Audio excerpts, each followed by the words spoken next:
Buenas tardes, amigos. Vengo hoy a hablarles de las utopías filosóficas, comenzando por la República de Platón, que fue quien dio comienzo al género utópico filosófico precisamente con esa obra, La República. Una sociedad perfecta, dice ahí, no puede existir, pero basta que sea pensable y pueda construirse con palabras, fabricarse con pensamientos para aplicarse a la realidad en la medida en que ésta lo permita, o al menos para servirle de guía. Aplicarla en su totalidad requeriría actuar como el pintor que limpia el lienzo de toda impureza antes de plasmar en él su idea. Del mismo modo, la realización de la sociedad perfecta requeriría deportar a toda la población adulta para, comenzando desde el principio, educando a los niños en una estricta pedagogía, fabricar una utopía real.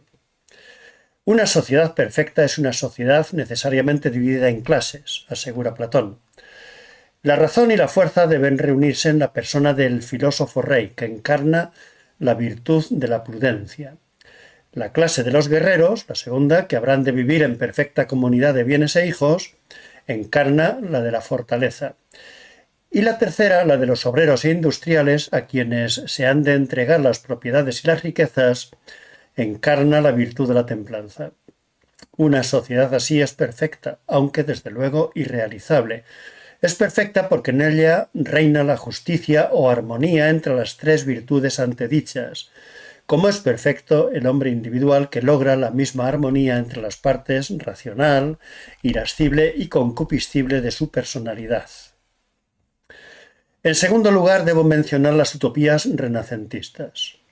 Los símbolos utópicos tuvieron origen religioso durante el largo periodo que llega hasta el siglo XVI, cuando por intervención de filósofos como Tomás Moro, Giordano Bruno o Tomás Campanella, resurgieron como crítica filosófico-política de la sociedad renacentista, que consistía en mostrar un reflejo negativo de las injusticias y defectos que percibían en ella, en esa sociedad renacentista. Constituyeron teorías especulativas sin influjo alguno sobre la realidad social. Pero, entre tanto, la utopía era también la esperanza real de movimientos subversivos muy activos, como los niveladores o levelers de Inglaterra, la revolución husita en Checoslovaquia, los seguidores de Thomas Müntzer en Alemania, la Jacquerie en Francia, etc. Las utopías filosófico-políticas renacentistas eran cuadros ideales de una sociedad perfecta que continuaron la estela platónica.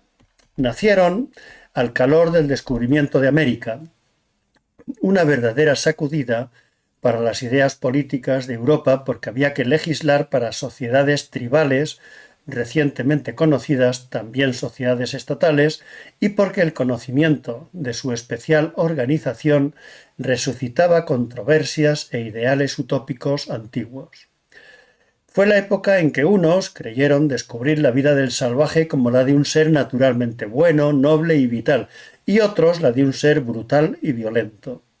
El salvaje excitó en todos la imaginación política y despertó en algunos los sueños de una vida mejor que la vivida entonces por quienes padecían en su carne las transformaciones sociales, económicas y políticas de la época. Entre estas utopías se cuentan en primer lugar la utopía de Tomás Moro, así se llama, utopía, y es el primero que puso ese nombre a un escrito de esta clase. Tomás Moro nació a finales del siglo XV y murió en 1535. El nervio que recorre su obra, la utopía, es que no debe existir propiedad privada para que la conspiración de los ricos, en la cual consiste el Estado y no en otra cosa, ceda su lugar a la comunidad de los hombres. En cambio, sí debe haber libertad religiosa para que no existan facciones opuestas e impere la unidad. Libertad de creencia e igualdad de riquezas. Este es el doble ideal que Moro opone a la reforma eclesiástica de Enrique VIII, seguida de cerca por el deseo depredador de la nobleza y el alto clero, y al fanatismo religioso de la época. Fanatismo que había empezado a teñir de sangre primero el suelo alemán y después el de todos los países de Europa, excepto, todo hay que decirlo, España. En segundo lugar está La ciudad del sol de Tomás Campanella, un hombre de finales del XVI y que murió en 1639.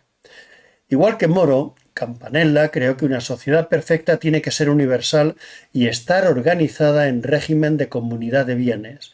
Por esto ha parecido a algunos que si la utopía de Moro había sido ya una expresión y defensa del imperialismo, con más razón todavía lo era la de Campanella, pues no en vano propugna abiertamente un universalismo regido por el rey de España, Carlos V, y legitimado por el Papa.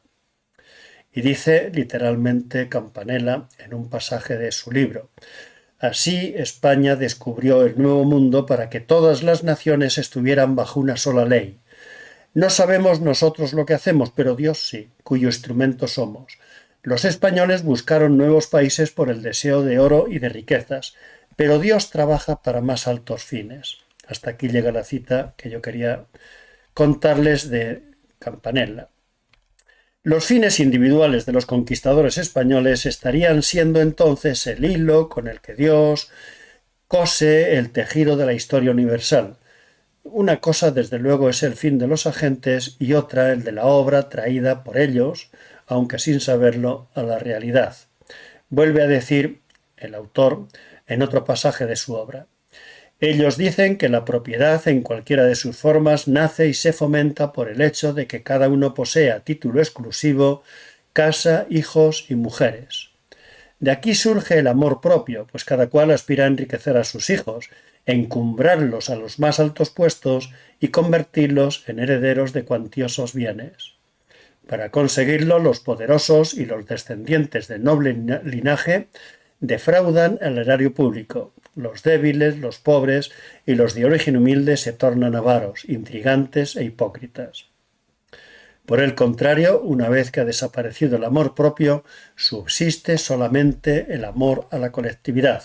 Y hasta aquí llega la nueva cita de Tomás Campanella, extraída de La Ciudad del Sol. Campanella también coincide con Moro en la defensa de la religión natural y la necesidad de erradicar los abusos de la cristiana para que pueda extenderse al mundo entero.